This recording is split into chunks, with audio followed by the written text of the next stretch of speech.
Bonjour à tous, bienvenue sur ma nouvelle vidéo YouTube. Alors aujourd'hui on va parler des mouches de terreau, les sciarides, parce qu'en été vous allez en avoir beaucoup, ce qui est tout à fait normal puisque vous allez conserver un petit peu votre terreau beaucoup plus humide que habituel en automne ou en hiver où vous laissez sécher beaucoup plus. Là vous allez arroser un petit peu plus à top de bloc, donc vous allez forcément attirer les mouches qui sont en pleine période de reproduction. Donc du coup voilà, les mouches vont atterrir chez vous, ce qui est tout à fait normal lorsque vous utilisez des substrats très riches qui sont assez humifères, très riches en matière organique comme la racée intermédiaire, ou même très riche en tourbe de sphaigne, voilà, tout ce qui est humifère, c'est-à-dire que c'est des substrats organiques, on va dire, qui se décomposent, qui forment de l'humus après, qui est très bien pour la plante, des magnifiques plantes avec ça. Mais par contre vous attirez des nuisibles, donc les mouches de terreau en font partie. Donc voilà, je commence à avoir un petit peu une avalanche de mouches de terreau du côté d'Instagram, c'est pour ça que j'ai décidé d'en faire une vidéo YouTube. En ce qui concerne les mouches de terreau, on va pas faire la classification de cet insecte, mais en gros la mouche en elle-même, adulte, elle n'est pas dangereuse. Je dirais, elle n'est pas dangereuse pour votre plante. Enfin, partie des familles des diptères, ça suce pas forcément votre plante. Par contre, ce sont les larves qui sont dangereuses, puisque les larves, en fait, elles vont bouffer les poils absorbants de vos racines. Donc, on va dire, elles boulottent les racines des plantes, tout simplement. Elles adorent les poils radiculaires des racines, donc elles adorent manger ça. Donc en fait ce qui se passe, c'est que votre plante, elle n'a plus de quoi se nourrir, et donc du coup elle ne peut plus pomper l'eau. Donc en gros voilà, la principale nuisance des sciarides, c'est une affection au niveau des racines. De plus, le fait qu'elles fassent plein de micro-plaies au niveau de ces racines font que souvent ça entraîne une pourriture racinaire. Je vous l'ai dit à chaque fois, lorsque vous faites des portes d'entrée au niveau des racines, qu'est-ce qui se passe? Généralement, elles pourrissent. Et lorsqu'elles pourrissent, c'est comme une gangrène, ça s'installe, ça remonte et ça peut remonter jusqu'au tronc.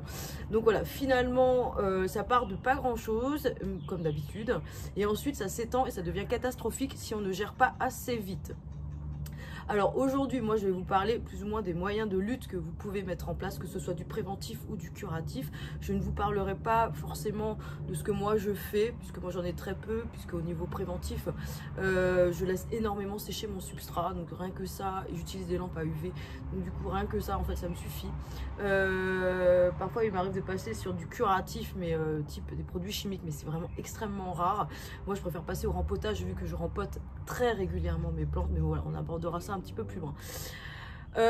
En ce qui concerne les mouches, sachez qu'elles ont un cycle de ponte très rapide, puisque normalement un adulte ça vit plus ou moins une semaine, et qu'en gros ils peuvent vous faire entre 300 et 400 œufs sur les 6 semaines. Voilà, ça vous donne une idée de la population exponentielle. Donc en gros c'est pire que des lapins. Une fois que vous commencez à en avoir, et ben il y en a beaucoup. Surtout dans les substrats, vous voyez des mouches volter partout, et puis ça fait vraiment, c'est assez insupportable pour les gens qui ne supportent pas avoir des mouches partout chez eux, ce que je peux tout à fait concevoir. Donc du coup voilà, je vais vous proposer quelques moyens de lutte. On va commencer déjà par, ah oui, alors sachez aussi que plus vous gardez humide, plus vous avez des conditions idéales, plus ce cycle se raccourcit. Donc au lieu d'avoir un cycle de 6 semaines de reproduction pour les larves, donc c'est-à-dire normalement il faut 6 semaines pour une larve pour devenir adulte, ça va encore plus vite. Donc ça veut dire que la larve, une fois devenue adulte, elle va repondre, elle va s'accoupler, elle va repondre, et au début vous en aviez, je sais pas, 3-4, vous allez passer à 200 000 en moins de 2 semaines quoi. C'est ce qui se passe, hein, je vous assure, avec les mouches de terreau. Alors, on va commencer par les moyens de lutte préventif. Alors, le préventif, ça commence par quoi? Moi, je vous l'ai dit, je fais partie de la team assez chaud. Donc, j'utilise énormément des substrats organiques, des substrats très riches. Donc, du coup, voilà, j'ai commencé par avoir des mouches comme tout le monde.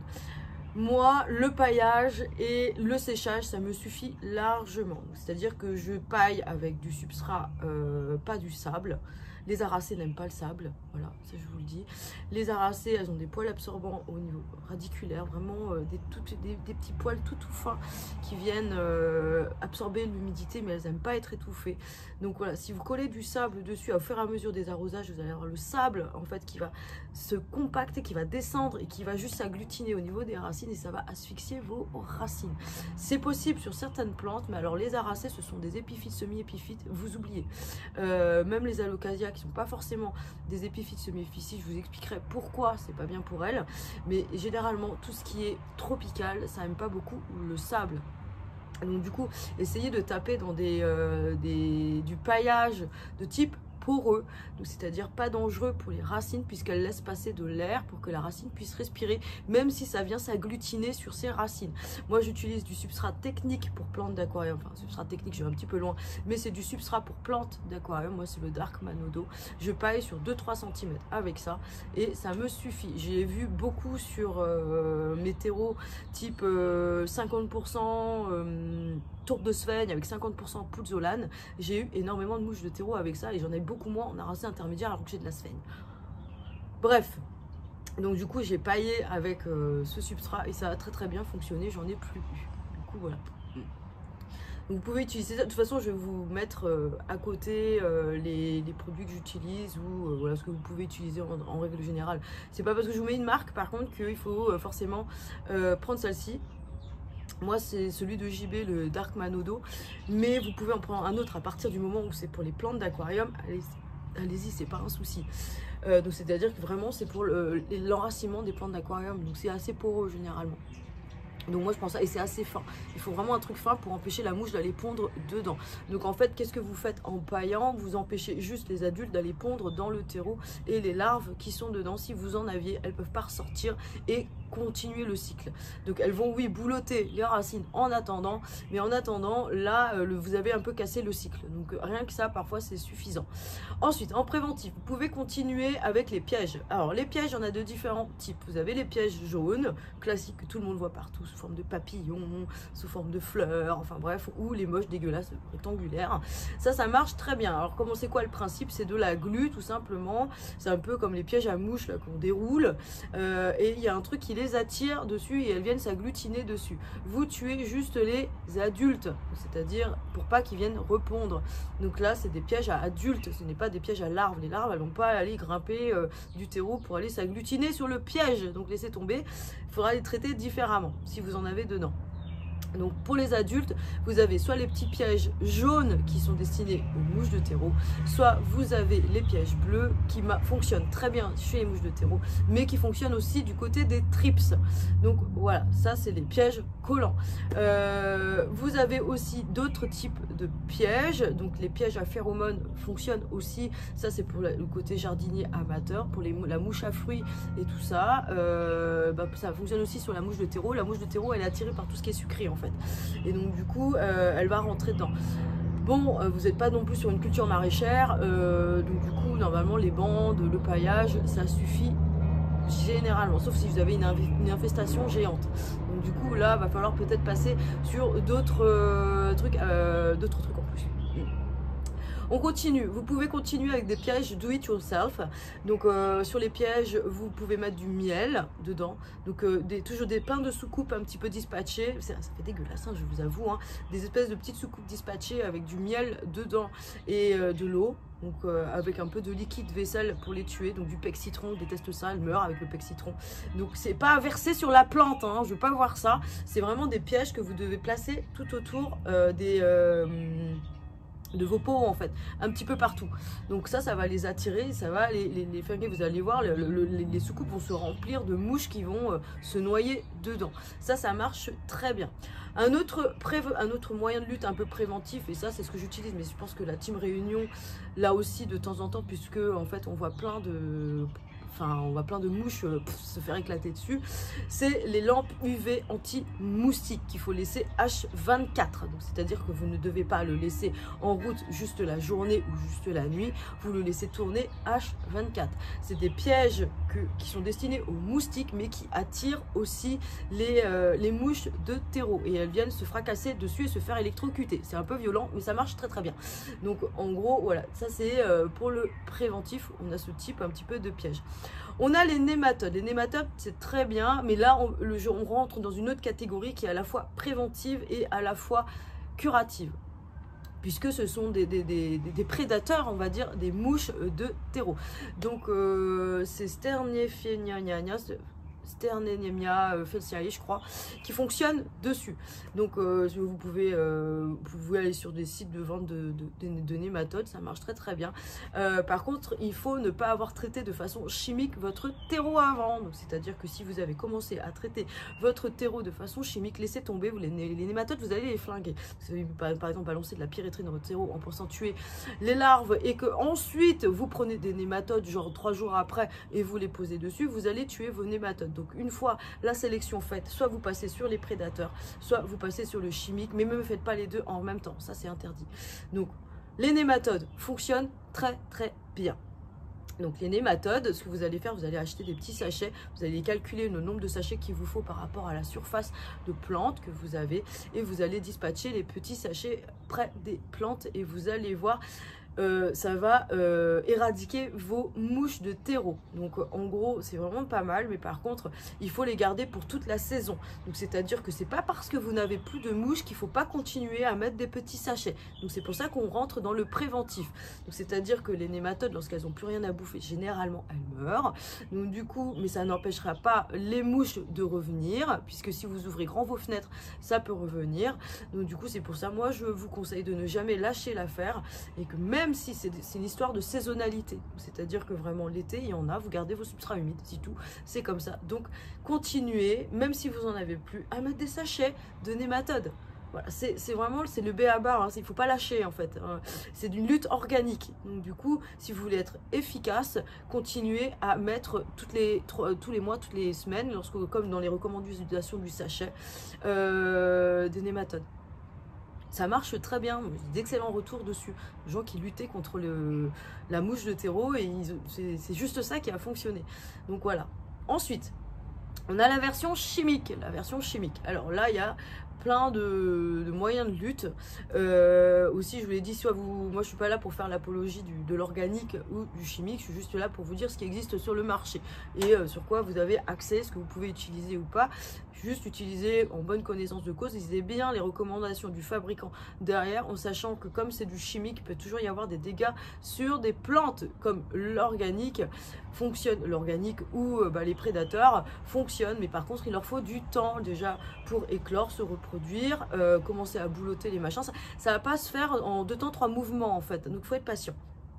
Et donc si l'infestation est géante, je pense que les nématodes, vous pouvez très bien aller dessus, hein. Si vraiment l'infestation elle est gigantesque, vous pouvez commencer par traiter par du chimique, attendre les 3 semaines de latence, comme quoi vous ne pouvez plus rien faire, donc plus traiter, et ensuite basculer sur des nématodes. C'est pas interdit, c'est vraiment pas interdit. Peut-être ça va faire friser les cheveux, mais je vous assure que le switch, il doit être...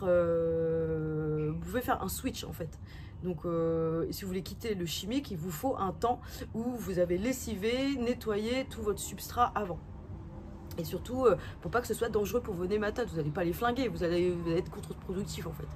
Donc du coup, voilà, ça c'était pour la partie curative.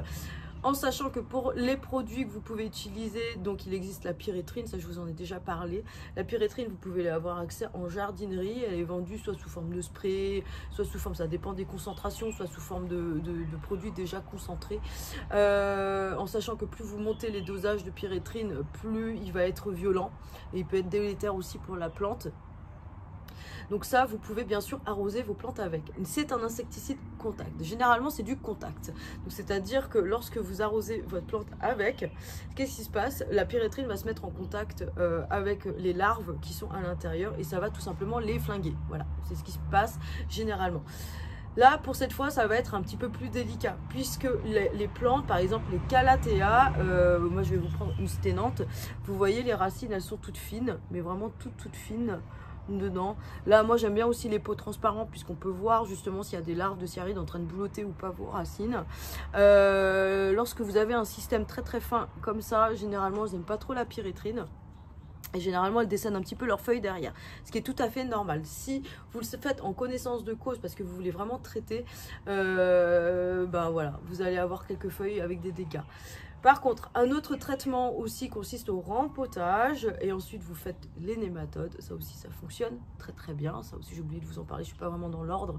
Mais voilà, vous passez par la case rempotage, donc vous giclez toutes les larves et vous basculez sur du substrat plus safe en prenant le risque du rempotage sur une plante pas trop saine. Donc vous voyez un petit peu le délire. Voilà, c'est toujours un petit peu, est-ce que ça vaut le coup que je rempote ou pas, et ensuite vous mettez vos nématodes et voilà, comme ça ils viennent bouffer un petit peu ce qui reste, et ici éventuellement, voilà, là vous passez sur du préventif quoi, en gros.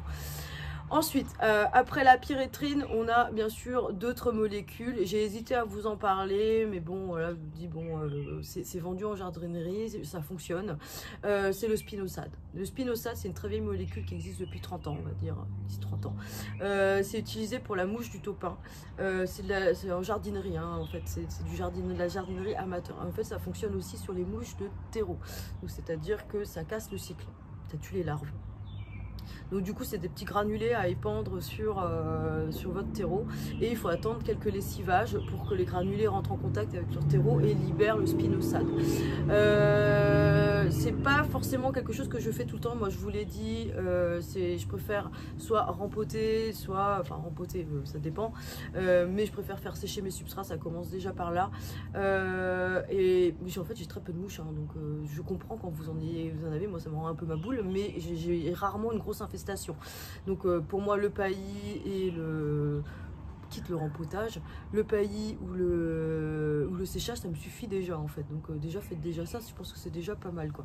Avant de passer au spinosad. Je vous en parle, j'ai presque des problèmes de conscience à vous en parler, mais voilà, vraiment ceux qui... Parce qu'il y a des plantes, je peux comprendre, les plantes, certaines refusent d'être séchées complètement.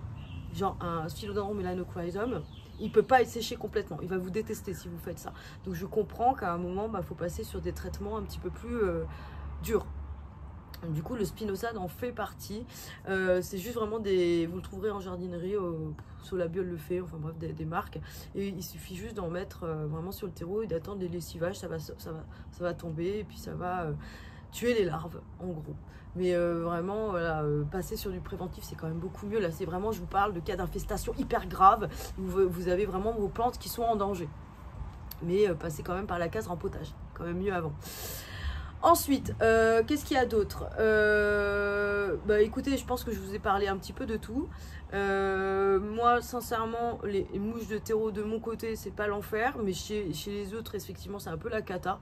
Et c'est la saison. Des fois, je vois des collections entières avec plein de pièges partout. Donc, je vois que vous essayez vraiment de vous dépêtrer de ça, mais ça n'a pas l'air de fonctionner par voie. Certaines plantes en attirent plus que d'autres, mais vraiment certaines plantes. Donc vous avez la permiculite aussi. Donc si vous voulez rempoter une plante qui est vraiment en grand danger, donc vraiment elle a commencé à avoir les racines qui pourrissaient et tout ça, vous voyez qu'elle ne repartira pas, vous avez la solution permiculite. Il y a des plantes vraiment comme les calathea, les alocasias, les colocasia. Celles-ci, vous ne pouvez pas les laisser sécher complètement, c'est sûr. Donc du coup, celles-ci, elles sont beaucoup plus à risque. Les anthuriums, certains philodendrons, comme je vous l'ai dit, le mélano. Donc eux, bien sûr, c'est des plantes à risque. Vraiment des plantes à risque.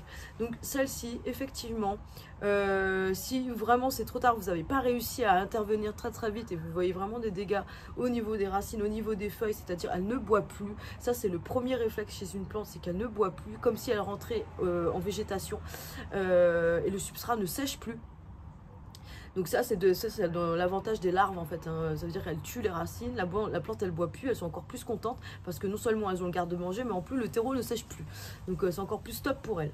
Donc si voilà, il faudra penser à dépoter et basculer en permiculite. Donc ça veut dire que là vous passez en vermiculite, perlite 50-50 et vous allez voir la vidéo comment sauver ces plantes en permiculite. En gros, comment faire.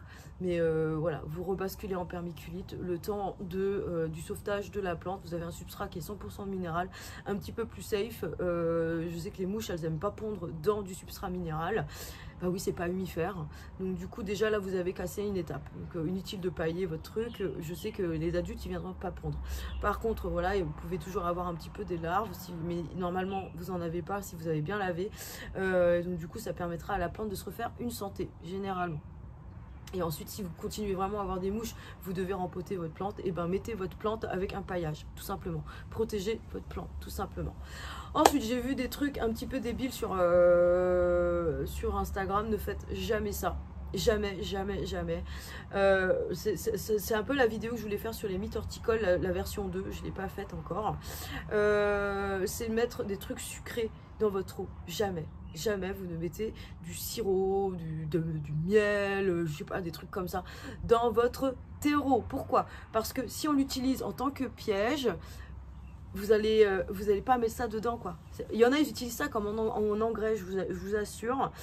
Du miel, de l'alcool, des trucs comme ça. Mais oui, il y a du sucre dedans. Il y a des études qui ont prouvé qu'effectivement ça fonctionnait, mais on est en ppm, c'est-à-dire en petit bas poids moléculaire, vraiment que dalle, quoi. C'est-à-dire c'est même pas une cuillère à café, quoi. C'est encore moins, c'est 3 grains de sucre.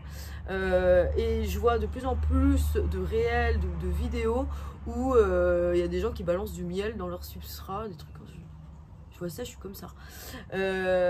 Pourquoi? Parce que ça attire les mouches. Ça attire les mouches et elles vont en pondre dedans. Donc là, voilà, prenez les bonnes habitudes. Les engrais, c'est pas le sucre. Les engrais, c'est ce qu'on utilise généralement. C'est du vrai NPK. Donc soit de l'organique, soit du chimique. Mais les trucs do it yourself, à un moment, il faut arrêter. Il faut rester sur du truc normal. C'est-à-dire des trucs qui sont testés, qui sont approuvés, qui sont voilà, validés par la communauté scientifique, qui vous mettent ça sur le marché. Donc le miel, c'est pas fait pour. Le miel, le sucre, l'alcool. Ouais, ça peut... Enfin bref, moi ça me fait péter un câble. Donc du coup, pas de ça dans les substrats. C'est niette. Vous allez vraiment avoir une colonie, une invasion de mouches de terreau. Donc niette si vous voulez pas ça.